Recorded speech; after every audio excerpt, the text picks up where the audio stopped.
And it is always right about now. There we go. Thanks for dancing with me, Vince. Welcome back to another Soul Connection call. I am Safrianna Luna, and I am joined here today by Vince Warnock. I am so happy to have you here with me, Vince. The moment I met you, I knew we needed to have more conversations. So please go ahead and introduce yourself for our audience today. Hey everyone, I'm Saf's twin brother, it seems. So we're pretty much separated at birth. No, look, I'm Vince Warner. I'm based in Australia. I'm actually a New Zealander based in Australia. I'm the founder of ATG Publishing, which is a publishing company that help entrepreneurs to tell their story, to get published and be positioned as a thought leader. I'm the host of the Chasing the Insights podcast, and a host of other things as well. I have ADHD. I like to keep really, really busy, it seems. Yeah. One of the things we have in common because, Yay. I'm Safrianna Luna, the Queer Spirit Guide. I'm an author, a speaker, a CEO, a guide, a retired therapist, list down the lines. I'm so curious, Vince, do you know your human design by chance? I don't know. It's one of the few Okay. ones I haven't done. Yeah. Yeah, I love personality systems and like things that don't necessarily block us into like this is how you have to be forever, but like I never thought about myself in that way before. Yeah. And I'm a manifesting generator in human design, and they are like constantly having new ideas flowing in. So that with ADHD, Yeah. Yeah. it's quite I'm the pretty sure I'm combo. probably that. Yeah. Yeah, I I'm could feel yeah. that.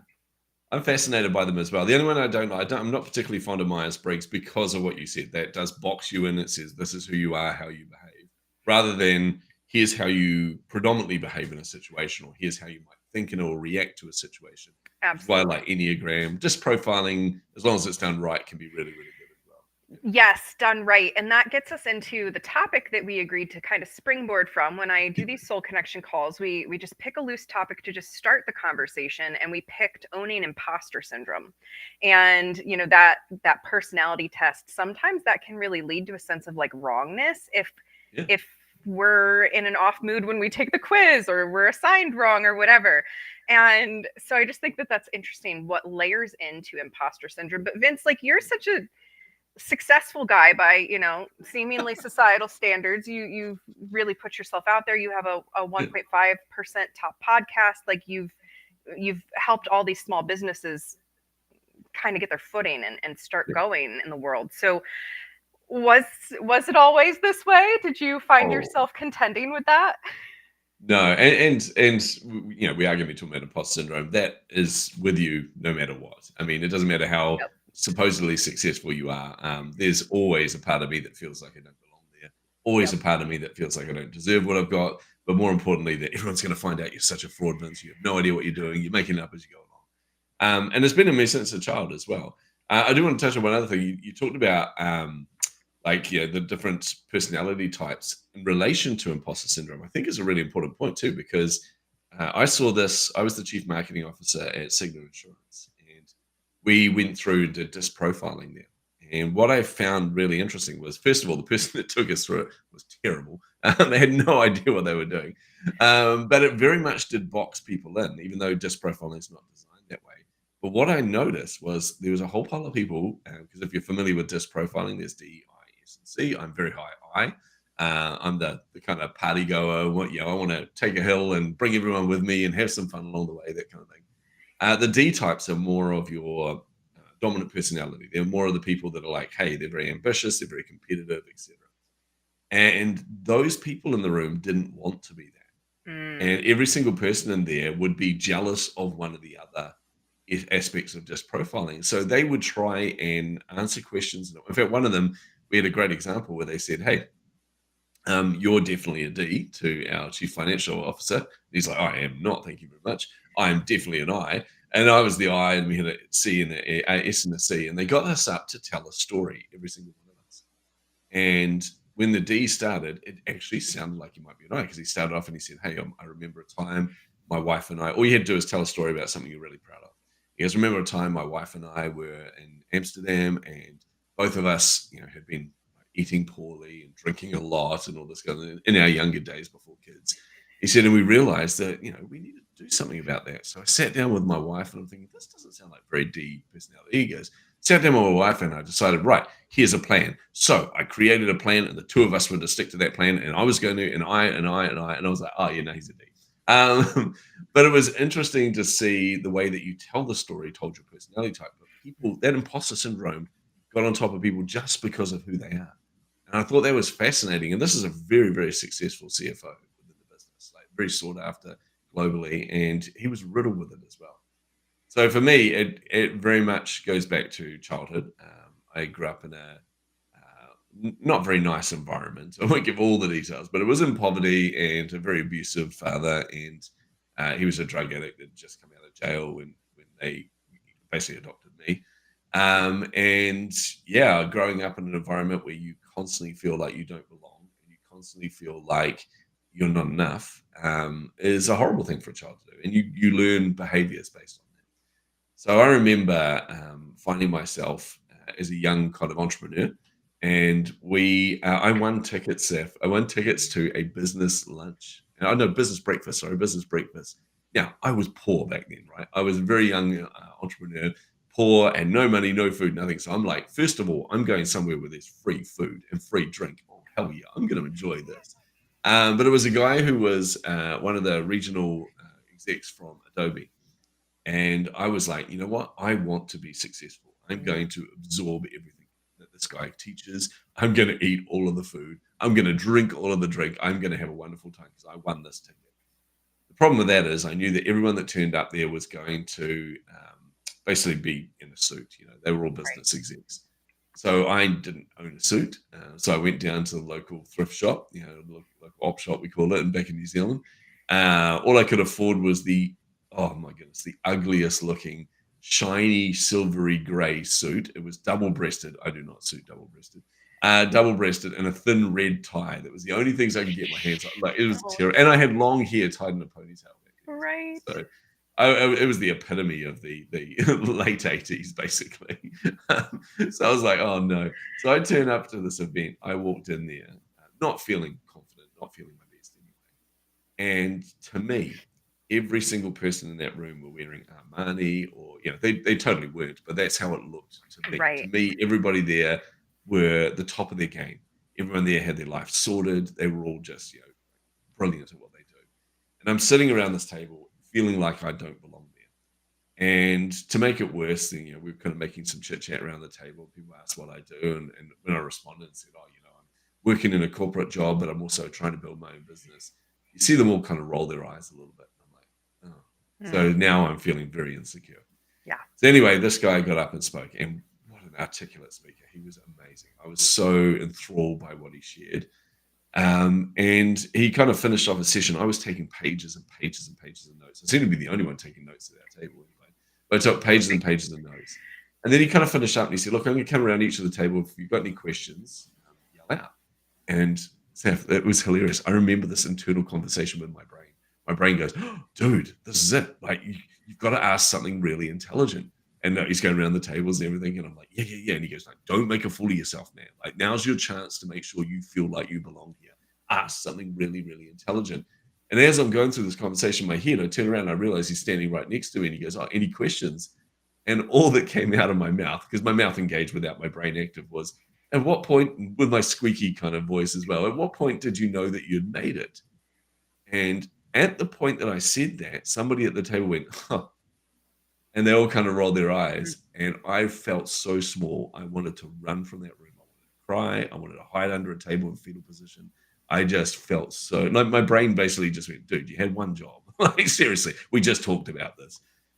But his response floored me, because he turned around and said, now that's actually a very good question. And I went, oh. So all of a sudden I'm feeling a little bit better about myself. And he goes, I'm going to let you into a little secret. And I went, oh my goodness, like, this is a top entrepreneur giving me his secrets. And he goes, I'm going to let you know my morning routine. Now, at that point, we'd really kind of in the industry, I'd only just heard about the fact that morning routines kind of maketh the entrepreneur. So I'm like, oh my goodness, I'm writing down every single thing he says right now. I'm going to steal this. I'm going to be successful. It's going to be amazing. So he goes, that's every morning I get up deliberately early. So I'm writing down deliberately early. I'm like, oh, this is good. And he goes, all right, I get out of bed. I go straight to the bathroom. I'm like, interesting. Does he go make the coffee, check the emails? Or back then it was, check the mail. He goes, but I go to the bathroom. He goes, I fill up the sink with cold water. And I'm like, cold water. And I was thinking in my brain, do I ask him exactly what temperature? No. We should be able to wing this. Let's write down cold water. He goes, I splash that water on my face. I'm like, splash on my face. And he goes, I look in the mirror and I look in the mirror and he goes, and I say, ha, today's the day they find out you're a fraud. And I went, what? And he goes, oh, Vince, I've never felt like I made it. He goes, man, I came from nothing. He said, when you come from nothing, you don't feel like you deserve it, even though I have to remind myself every morning of what I've accomplished, of what I'm like, who I am, and the fact that I've got this. But then he turned around and he said, every single person at this table goes through those self-doubts. And when he did that, he did two things. First of all, I looked around the table and realized these people that I thought had their life sorted and were in Armani suits and everything were all nodding. And I'm like, wait, so it equalized the entire table. It did two things. One, for one, it made me realize that there was something that was causing me to feel those ways that I needed to understand and deal with. The other thing is it equalized everything. It made me realize I've got as much right to be at this table as any other person here. In fact, probably more so in hindsight because I really wanted it. And some of those people were there because they're, just the free breakfast and things like that. So that started my journey of understanding what we hadn't actually put a label on back then, which was imposter syndrome.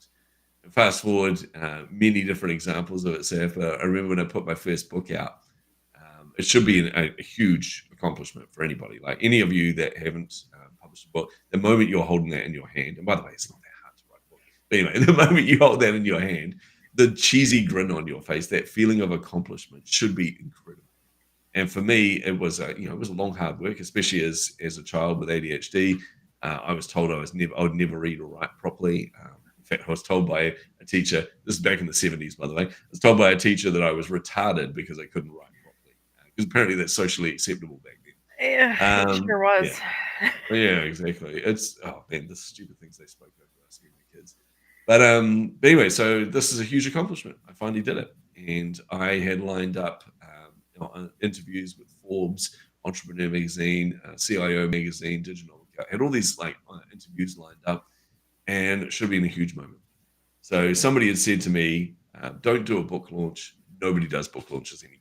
And I'm like, ha, ha, ha, don't tell me nobody. So all of a sudden I'm like, I'm a marketer. This is what I do for a living. Like, yeah, hold my beer. I've got this.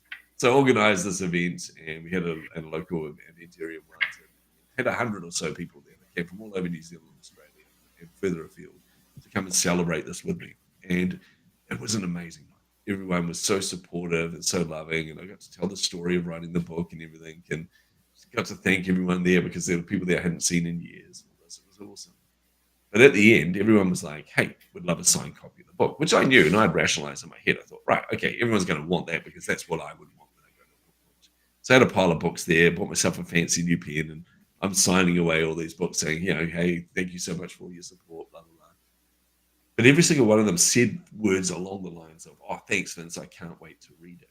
And every time they said that, my stomach knotted, like to the point where I thought I was going to throw up.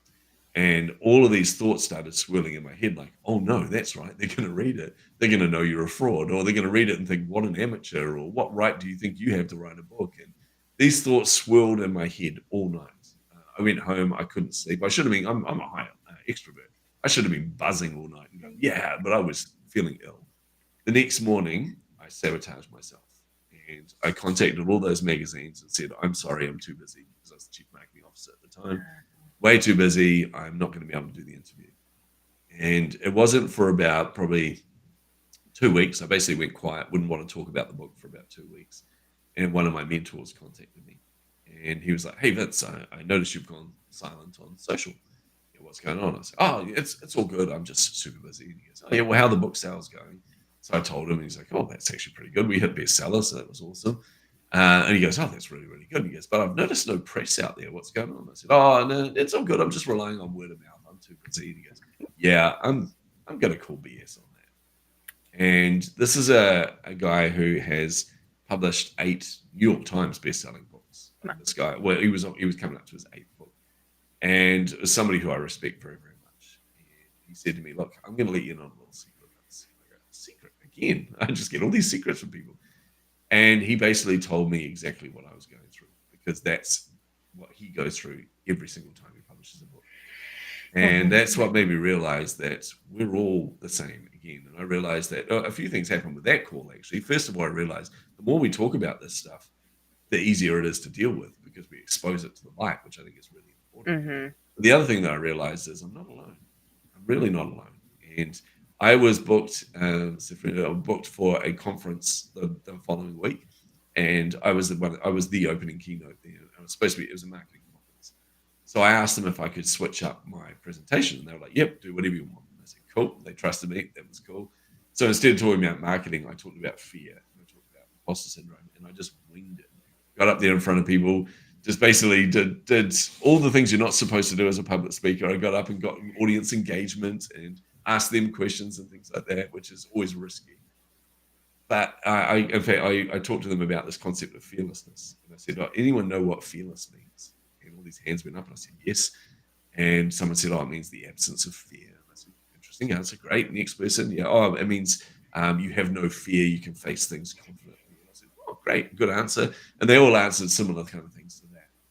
And I said, the problem with that is the concept of being fearless is not being without fear. It means that you're not held back by the fear. Or the actual term was, you're not under the bondage of fear, which we all had a chuckle about. So not under the bondage of fear. And then I asked them, I said to them, I'm going to prove a point here. I said, I'm going to handpick 3 of you from within this audience, and I'm going to get you up here on stage, and you're going to speak to this audience of like 1,000 people.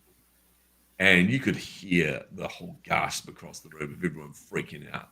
And I went, whoa, that was interesting. That was such a visceral response. I said, what was everyone feeling? And I got people to feedback on this. And they started getting really into it. And like somebody said, my stomach was knotted. And somebody else said, I thought I was going to throw up. And I thought of it. Somebody else said, my heart started racing. There was, what else was there? My brain went foggy. My hands started getting sweaty and all this kind of stuff. And I said, interesting. I said, now these are all results of cortisol. And I explained what was happening there is this is a physical reaction to something, right? This is all the signals going to your brain.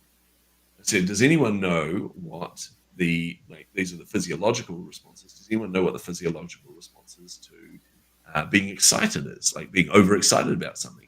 And someone's like, yeah. You get like a racing heart. And I said, yeah. And you get knotted stomach. Yeah. Oh, it's sweaty hands. Yeah. Oh, your brain gets a bit foggy because you're too excited. Yeah. I said, and I explained to them the concept that all of these things are signals to the brain, but you choose to define what those signals are. And for most of you, when you heard public speaking, you defined all of those signals as fear. So I talked to them about that, talked about imposter syndrome. And then after that conference, I kind of walked out because we had to go into the breakout rooms, walked out of the main auditorium, but I was a bit late and I kind of walked down. There was a bunch of young marketers there. And one of them came up to them, this guy, and everyone was like, you all right, mate? And he goes, yeah, I've just been in the bathroom. And they said, yeah, you're in there a long time kind of thing. And I was like, And he goes, yeah, I had to have a bit of a cry. And I was like, and I kind of stopped. They didn't see me, so I kind of backed away a little bit. And he goes, yeah, after hearing all that, I realized how much I've sabotaged my life. This is only a young guy. And I was like, oh, man. And that's when I realized speaking about this stuff helps people. All of us talking about it helps people. So I kind of went on a quest from there. So that's the start of my journey around imposter syndrome. And then from there, it was just really deeply trying to understand what it is. Because when you understand what something is, you can help to deal with it and things like that as well. So. Yeah. Thank you for sharing all of that. It just highlights how much, we have these very fascinating parallels. Yeah. Because, very similar story with growing up in poverty and I was going to say, I'm pretty sure we were separated at birth. Yeah. when I would finally get something nice, there would always be something attached to it that made it not so nice when, I was little. So, of course, growing up, it was like my success has to come with something negative. I remember very similarly to that first big event. I was always the one taking the notes and I'm going to take advantage of this because I don't know if I'm ever going to have this opportunity again. And I was nominated for teacher. It was called Teacher of Promise. And it was you were identified by your college as the teacher of promise. They thought you were going to go on to be a teacher of the year. And so I was selected for my university. I went to this thing, and very similar, like I'm wearing, thrift store outfits, and I'm in there Yeah. like totally, I had no idea what I was doing in this like banquet seating with all the, this expensive stuff. And I just remember the core message that I took away from there just being like, go forth and, share and teach and shine your light in the world and bring up this next generation. And of course, none of that happened in the public school system. And I could go on a rant about that. But, this truth that you've kind of gotten to is we're all sharing these universal experiences. And so many of us are just so terrified to talk about them that because we don't want to show our own fear, our own shame, our own disappointment. And so we just kind of hide it. And that makes it fester and boil in us and become so unhealthy versus, that young man that heard you speak and actually like absorbed that, he may have been able to go on and not continue that pattern because you dared to speak on it. Yeah. And by the way, I was petrified to speak on it because I'm like, Yeah. I'm way out of my comfort zone right now. I'm just no idea what I'm doing. But Yeah. yeah. Yeah.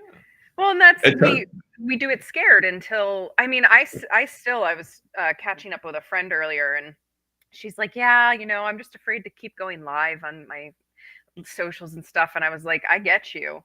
3 years ago, you would not have seen me live on social media. And now I do podcasts all the time and I talk. yeah, And I have like 108. I was telling her, I was like, I have 180 YouTube videos somehow now. Like, I don't know how that happened. And most of them are me. yeah, And I still, to this day, do it scared. When I go live, I always have a little bit of anxiety that's present and excitement, right? They're dancing together, two sides yeah, of the same coin. And I move forward anyway. So I love that you defined that fearlessness, because I yeah, think a lot of people have that misconception that it just means you won't feel fear. But I always say it's like learning to bring your fear along like a little kid that's like, yeah, you're holding them, you're like, it's okay, buddy, like I've got you, but you're still doing the thing, like you're still the yeah. adult, you're still moving forward. So Well, thank you. it serves a really important purpose for us, and imposter syndrome does as well. This is a kind of crazy concept for people. I still remember had a revelation back in 2018 where I was asked to speak at a conference in San Francisco. So I was like, okay, based in New Zealand, I'm like, that's a long way to go, but of course, I'm definitely going to be there. And it was Adobe, and they were like, yeah, but we really need you to speak here, Vince. And I said, yeah, I'm coming. And they said, yeah, we'll fly you business class. We'll put you up in a 5-star hotel. And I'm like, oh, business class on an 18-hour flight. Oh, hell yeah. That's going to be awesome. But I said, yeah, like, I'm definitely coming. They said, but you have to be here. And they made such a point of it. And I'm like, yeah. And I thought, that's really odd. But anyway, I fly there. It was an amazing flight. And it was the first time I actually flown business class. If you haven't flown business class before, oh my goodness, you never want to fly anything ever again. I can imagine. Literally, every time I finished a scotch, like my glass would be filled up again. I'm like, oh, this is like magic scotch. I got up to go to the bathroom, and all of a sudden, there's an attendant right next to me saying, "Would you like me to make out your bed?" And I went, "My what?" They said, "Your bed." And suddenly, because that was on Air New Zealand, the seats turn into beds and everything. And I'm like, "This is freaking fantastic! Like, amazing." But anyway, got to San Francisco, got to the conference. I'm on stage, and they open the conference. The CEO comes out and he said, "Look, we've got all of our keynote speakers. It was a 5-day event. We've got 25 keynotes over those 5 days, plus all the breakout sessions. And they had 25 expert keynotes, and then they had some celebrities like Jamie Foxx and some Olympic athletes and all this. But he got all the 25 experts out on stage, and he goes, now, these are your 25 keynotes. He said, what we haven't told these people is there's a very specific reason we invited each of them. And that's because we've launched a program to recognize the top 50 marketers in the world.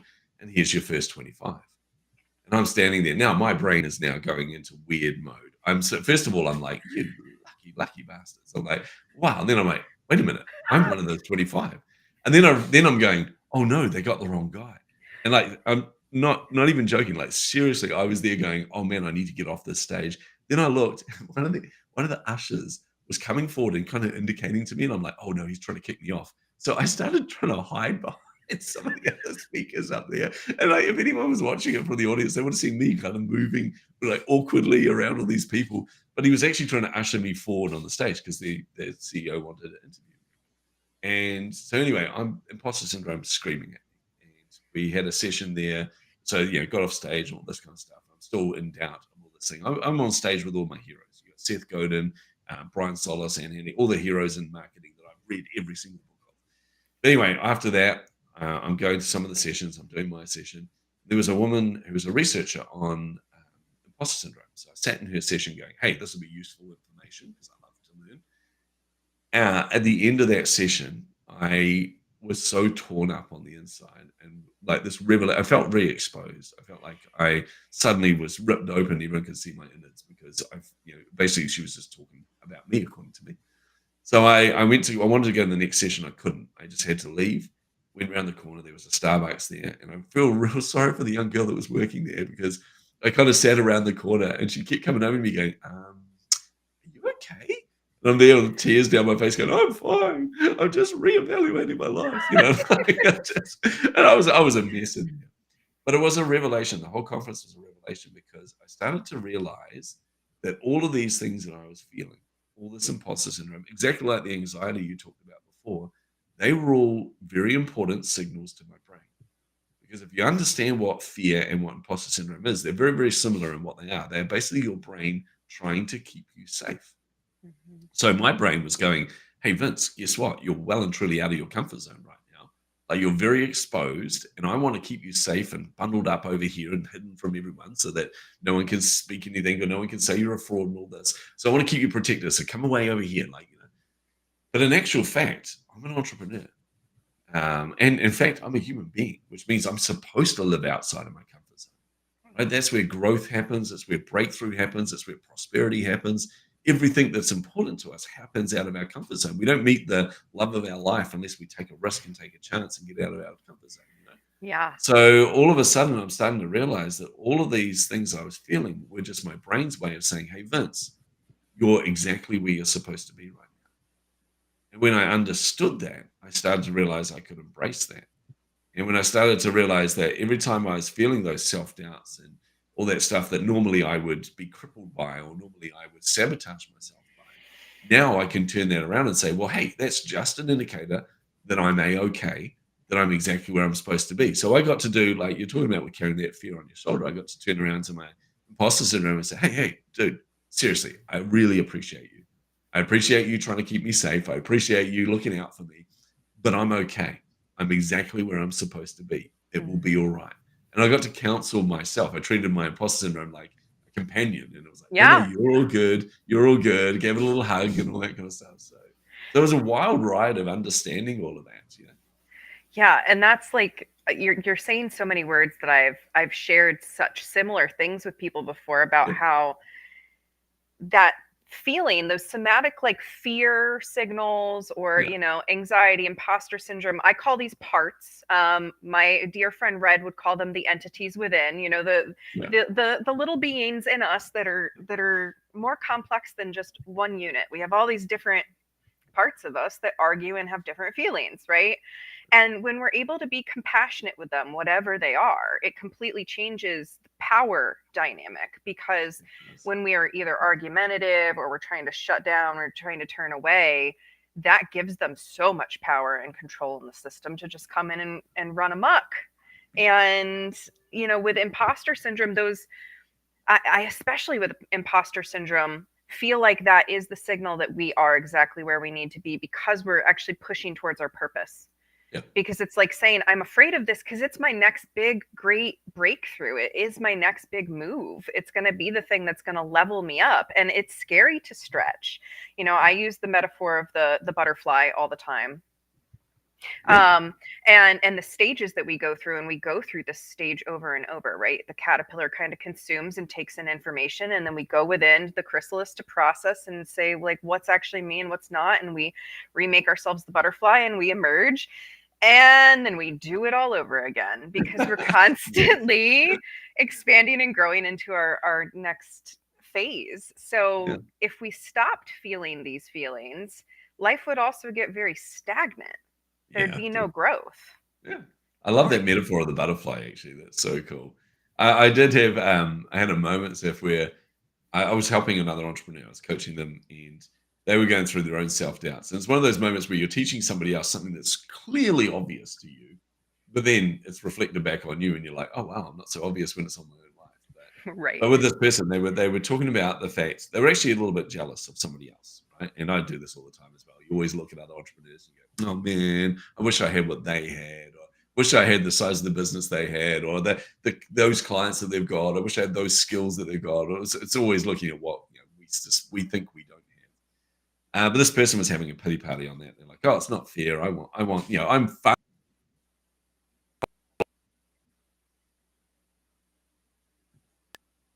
Oop, I might. Yeah. Oh, your signal went out for a hot second, but I think it's back. Okay, we're back. We're live. Yeah. So anyway, yeah. So now I'm helping them. They're having this pity party, and they're going, "Oh, it's not fair," blah blah blah. And then I was trying to explain to them, and the person they were pointing out was Russell Brunson, and I've met Russell a number of times and had a chat with him and things. And now Russell is a really interesting use case around this, or case study around this, because now first of all, I don't particularly like his business. I like him as an individual. He's actually not a bad guy. Very nice guy when you talk to him, but I don't like his business model. I don't like the cultish kind of aspect of that. I think it's really unhealthy. And I've said that to his face. So that's not me speaking out of turn there. Call it out. Love it. Yeah, exactly. Yes. Yeah. Don't use ClickFunnels, everyone. It's stupid. Anyway, for many different reasons. But anyway, if you want, talk to me and I'll tell you why. But anyway, Russell is a really interesting example as well, because on paper, if you analyze myself, you analyze my client, you analyze any of us on paper, there's really not that much difference between us and him, other than different experiences and things that throughout our life. But Russell was really interesting because he wanted to be an entrepreneur. And he shared with me, he showed me the first ever presentation that he did. And oh my goodness, it was abysmal. Like, it was so embarrassingly awkward. It was hilarious. But he shared that and said, hey, that's my first ever, and now look where I am. Anyway, so he always wanted to be an entrepreneur. So he went to university and went to get his MBA and all this, and basically got told to leave. And the dean had said to him, look, first of all, you're not going to succeed. You're not going to pass. You're not going to succeed. You're not going to make you're not even going to make a good marketer, let alone an entrepreneur, which I thought was a weird phrasing. So he was booted out of university, and he went, now at that point, you can choose how to deal with that information. You can choose to accept that, or in his case, he turned around and went, screw you, I'll prove you wrong. So he went ahead and he built what is now a $400 million company with like 2 or 3 shareholders. He's the majority shareholder. So he's doing okay for himself, and he's built multiple companies as well. But the interesting thing there is the only difference between him and, say, myself was he just went out there and did it. And even though he felt the fear, he felt the doubt, he had all those words spoken over him, even though all of those different things, he said, you know what? All of that has happened to me. All of that is on me. All of that is spoken over me. All of those feelings are inside me, but I'm still going to press in and do it anyway. That was the only difference. So when I highlighted that to a client, it was like, I got off the call and then sat there and went, wow, I think I was actually coaching myself. I love those moments. Yeah, exactly. Yeah, and that imposter syndrome can absolutely get us so frozen, where we're like, I can't take action. It's not my action to take. But that sign that you're even thinking about it probably means it is your action to take. Yeah. And some of us, can get out of that without support from other people, and some of us need that support. So I love that you've been a voice for so many founding businesses, startup businesses and whatnot. Like, I don't imagine that is the most lucrative possible marketing thing you could have done, but what helped you find the passion for helping startups and whatnot? I'm just really curious. Okay, I'm going to take you all the way back to age 11. So growing up in a horrible environment, growing up in abuse at home, you learn to adapt very quickly. And one of the things I realized, I had 5 sisters and a brother as I grew up, and all of us in a 3-bedroom home. So very small 3-bedroom home. So my dad, I wasn't actually my parents' child. I was my parents figured out you can foster and adopt kids and get money for them, which, is really good when you've got a drug habit. So all of a sudden they were like, well, what do we do with the boy? Because at the time I was the second oldest. They were like, my dad found this old caravan that had no insulation, no electricity, anything like that. So he was like, okay, well, it wasn't wired up or anything. So he goes, oh, I'll get that. We'll buy it. We'll put it on the property. And then the boy can go and sleep in that. And that's what he always called me, as the boy.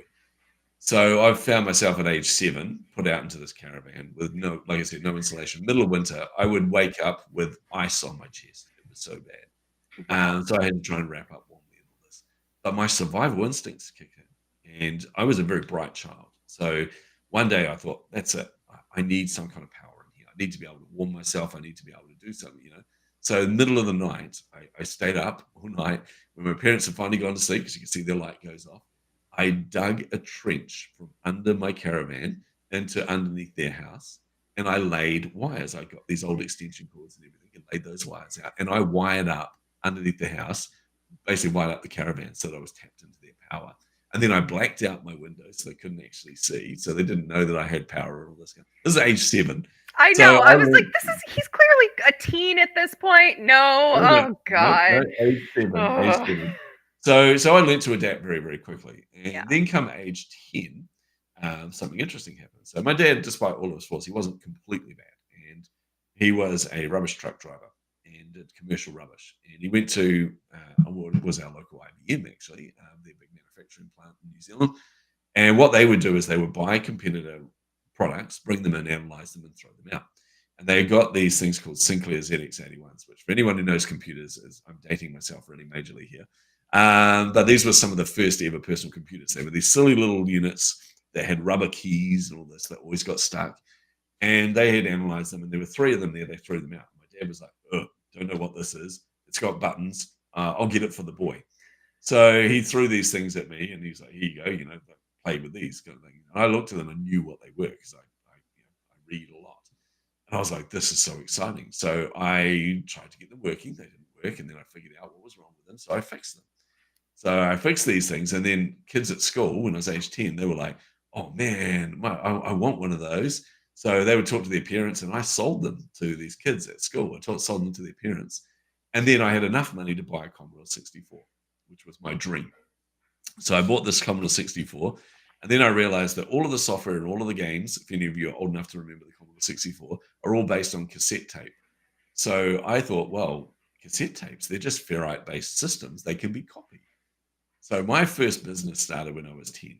And that was me basically pirating video games and software. And I had no moral compass, so please don't judge me.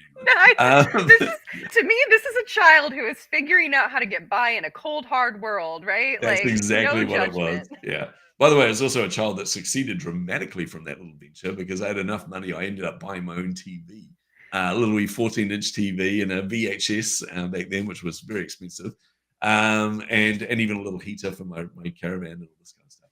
So I made a bit of money off that. But then, so I learned to adapt, and I learned that making money was important. So that's the entrepreneurial aspect that came in, because it made me self-sufficient and not reliant on people that would take advantage of me. But then another significant thing happened at age 11, and that was that I went from being at what we call in New Zealand primary school. I'm not sure what you call it anywhere else in the world, but basically that's like age 5 to age 10. Yeah, and then we go to school. Yeah, elementary. There you go. And then we go to a thing called intermediate, which was age 11 and 12. And then we go, which is like a transitional school. And then we go to what we call college, but everyone else calls high school. So there we go. Weird language differences. But I'm at this transitional school, at this intermediate. And all of a sudden I found something at school that was horrifying to me, because school was always a happy place because I'm away from abuse. Yep. Suddenly I had a bully, and I had someone who for 2 years made my life absolutely miserable.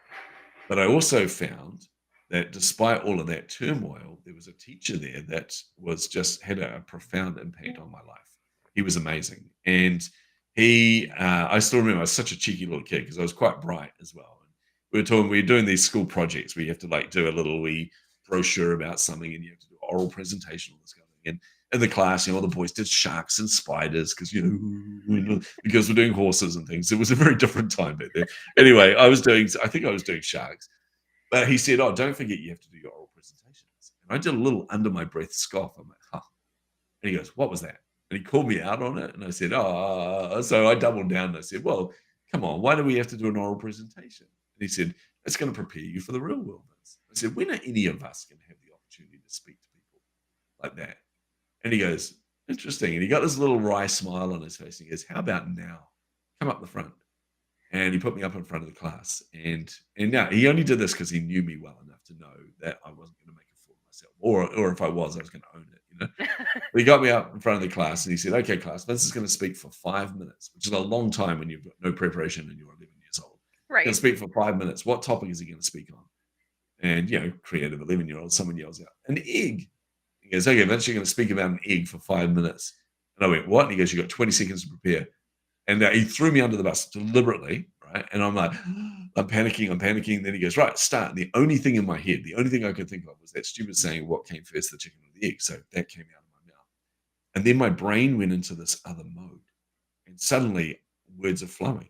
And I start talking about all these things. I'm going off on all these tangents. And I realize, you know, I can make a little funny comment and then everyone would laugh. And then I'll make another comment. They'll go, like this, and it was like pulling strings. And I just suddenly found myself in this zone and really enjoying it. We got to the end, he goes, oh, you got 20 seconds left. And I go, da, da, da. And I finished with, I have no idea what anything I talked about. All I remember is the beginning and the end. And I finished with, so obviously the chicken came first, and everyone cracked up laughing. And I was, like, it was a rush, I tell you. Like, I imagine it's what, you know, heroin feels like. So, never done heroin, but imagine what it feels like. But I'm there buzzing, and he turned around and he grabbed me by the shoulders, not in a bad way, but he grabbed me by the shoulders. He got down on his knee at my eye, like, what he goes, Vince, that was awesome. I said, oh, thanks. He goes, no, listen to me. He goes, you've got a gift. You could do something significant with your life. And that was a moment that was so bizarre to me and I still remember it so vividly because I had this weird feeling on the inside, like bubbly feeling. And I'm like, what is this? And I realized for the first time in my life, I felt like I had hope and I felt like somebody believed in me. Yeah. And for the first time in my life, I felt like I had value. And that feeling was so tangible and so impactful to me. It did two things. It made me realize that I don't have to be defined by my situation or my past. I should have been a statistic, right? In fact, a lot of my sisters became statistics. You know, it was a horrible environment, and most of my friends were going through. No matter what I went through, my friends around me, we grew up in a very impoverished area. They were all going through child abuse and all going through all sorts of stuff, and a lot of them became statistics as well. But it made me realize I don't have to be that. But it also then inspired me because I'm like, well, I want everybody else to feel that feeling. I want other people to feel that inspiration and feel like there's hope and that they can write their own story. So that was at age 11, it started my kind of journey. Didn't mean I automatically nailed all that, by the way. Went through a whole pile of stuff and have to deal with, you know, my own traumas and deal with, you know, my own self-limiting beliefs and all these kind of things as well.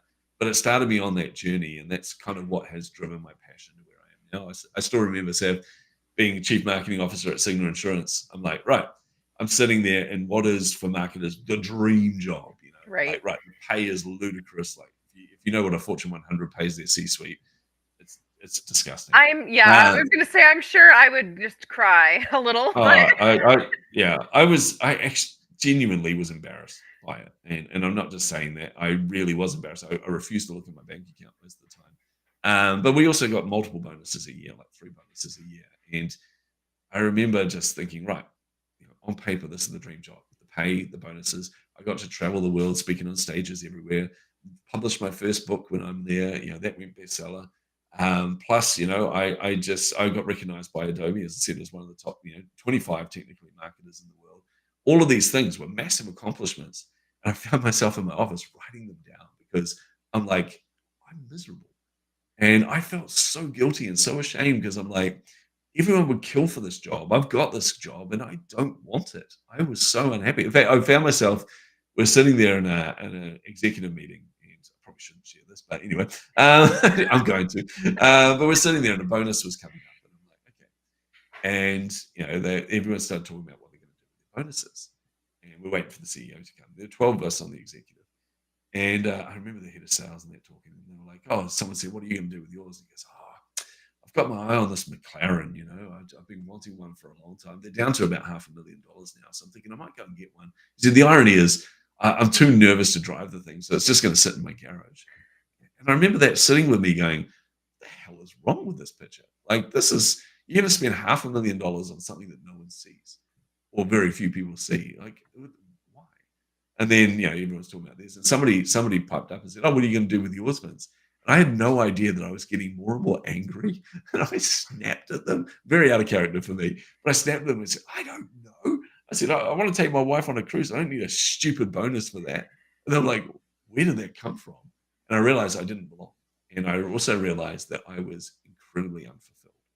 That's why I was unhappy. And the reason I was unfulfilled is I'd stepped away from what was important to me, which is helping other people, inspiring them, giving them that feeling I had when I was 11 years old. So that became the easiest decision of my life. I actually walked home that day, got home and walked in the door. And my wife just looked at me and said, "You're not happy there at all, are you?" I said, "No." She goes, "We need to make a change, don't we?" And I said, "Yep." And I basically told the CEO and said, "That's it. It's time for me to move on." She goes, "No." I mean, it doesn't work that way. If I want to leave, I'm going to leave. And she goes, "No, you can't leave." I'm going to. And she goes, "But I don't understand." I said, I need to move on to something else." She goes, "But do you know how much we pay you?" I said, "Yeah, but it's not about that." She goes, "I don't get it." And I'm like, "Well, that's part of the reason I want to leave." Yep. And I now get to do whatever the hell I like, but I basically now get to just help people all over the world. And it is the most insane feeling. Like I said about holding a book in your hand. When you've published a book, like we get to help people publish a book, and not just people. We've actually created the ADHD standard for publishing, which is a whole story in itself. But we get to help ADHD entrepreneurs. We get to help people with dyslexia. We get to help people who have important stories to tell or have really good contributions that are going to help other entrepreneurs. We focus mostly on nonfiction for entrepreneurs. We help publish those books and help those people be seen and be heard. And when they're holding that book in their hand, you're like, "Oh my goodness, it's the best feeling ever." So yeah, a completely fulfilling job now. I love that. I need to share with you because I feel like you will appreciate this. In my debut novel, Yeah. I wrote in my acknowledgments to myself for showing up to do the work. Way to go, you. You've wanted to have your very own published book in your hands since second grade, and that moment has arrived. Congratulations, and I can't wait to see what you're going to write next.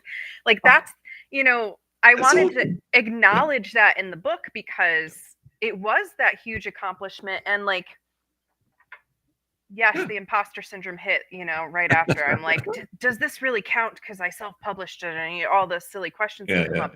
But it does. Putting ourselves out there in any capacity matters and has the potential to have that impact. And you ultimately were speaking to values-based living. You were not living within your values. Yes, you were making lots of money, but your value is helping people who have experienced not great conditions to liberate themselves or have faced barriers that society doesn't acknowledge, to be able to break free from that and still do what they want to do. Like that's the life altering work out there, right? It's not having that $500,000 bonus and being able to get an object.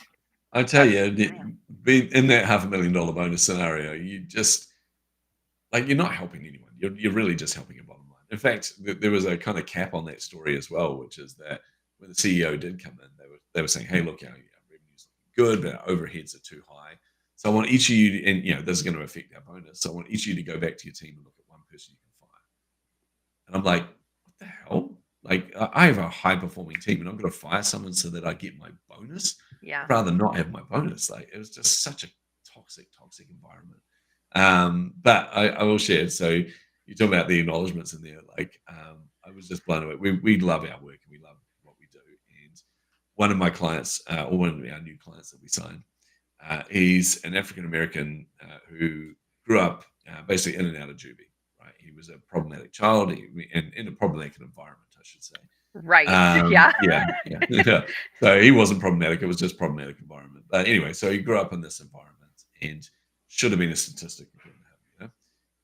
He ended up losing most of his family to a tornado. It's a long story. It's a crazy story, and it involves a huge amount of grace on his side as well, because the reason that they lost their life was they were denied entry to somewhere because to a shelter when this tornado was hitting, because the woman went, "Well, you're all black and I don't know you. You could be here to rape or rob us." Wow. They're like, "I'm here with my family." And she goes, "I'm sorry, I can't take that risk," and denied them entry. And then they took shelter somewhere which got torn to shreds, and he survived and no one else did. So it's a tragic story. But instead of being bitter about all of that, he just got incredibly curious and went, what has hurt this woman enough that she would make those kind of prejudice endanger somebody else's life? So got very curious. So I thought his story is really important, and we're going to be telling his story in a future book. But he wanted to be an author. Now, he has dyslexia, right? He had learning difficulties. He's always struggled at school, partly why, I'm going to say about the circumstance, that's part of the circumstance. Then found himself in the army, and he served in the army, and he's this big, buff guy, like seriously, very intimidating. No, big, buff guy. So marshmallow, he's total softy on the inside. But he's got a bunch of kids now, and he really wanted to publish a book. So he started writing the book, and we helped him with it. And I remember when we had finished, and he published, he hit bestseller status, and we jumped on a call, and I thought we were on the call to talk about his next book, and we're like, okay, right, let's prep for this. And he goes, so I just want to take a moment. I'm like, what? And he goes, and I looked, and he's on Zoom with me, and he's crying. And I'm finding it hard to hold it together at this point because I always cry when other people cry. And I'm just sitting there, and he goes, I can't believe I did this, man. I'm an author. He said, I'm getting so much respect from people that I know, and people saying, wow, I can't believe you did this. He goes, I never even thought I was going to make anything of my life. And now I'm a best-selling author. And it was just so overwhelming for him. And I forgot what that feeling was like. I'm like, this is awesome. So at that point, I just went, oh man, I love my job. Totally different feeling. Yeah, a totally different feeling. Yeah, very different from sitting in that office writing a list of why I should love my job. And I'm just sitting there going, this is a human's life that we've touched. This is somebody who we've given a sense of hope to. Now, being an author is not the be-all and end-all of everything. I'm very aware there are many other things. But it's my contribution, and it's a way that we can help people. And I just find that so fulfilling. Yes. Yeah, it is not the be all end all, but it is for those of us who have that, like I've had that calling since, like I said, second grade, and for so many of us, like especially for people like me, I grew up hearing like you're never going to make it, you're not going to publish a book, no one's going to read what you have to say, and that's not true. And people like you make it possible for those like ourselves to get our voices out in the world. So thank you, for what you do and how you serve with an open heart, that you were willing to break free from that forced narrative of this is success and this is what you've made it, you made it by societal standards, but that's not happiness, that's not joy, that's not fulfillment. So thank you for sharing that message and for all that you do in the world. I really appreciate that, and I do want to honor you as well, Seth. And this is not just a love fest here, but as soon as you and I were introduced to each other, I'm like, oh wow, this is such a kindred spirit. But the reason I felt that is because of how much you serve other people and how much you show up and push through so many different things to go, hey, I'm gonna put my best self forward, and I'm gonna inspire and help other people. And that's why I love that you did that in the acknowledgements of your book. I just freaking love that so much. I wish I had come up with that. So it's totally stealing it for a future book I'm doing. Do it. I think everyone should acknowledge themselves because, at the end of the day, if you're the writer, you were the one mostly responsible for putting that exactly. I love that. Yeah. But no, I just really want to honor you as well.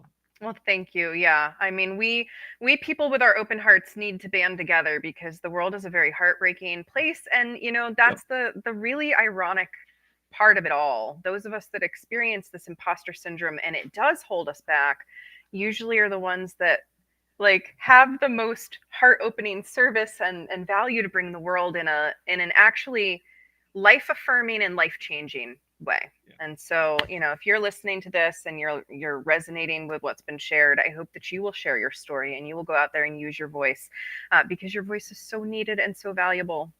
Oh, it's so beautiful. I love that. Yep.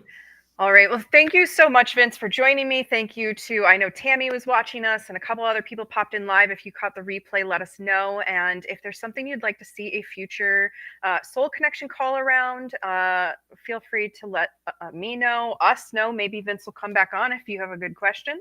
But otherwise, chasingtheinsights.com, where you can find out all about Vince and more about what he offers into the world.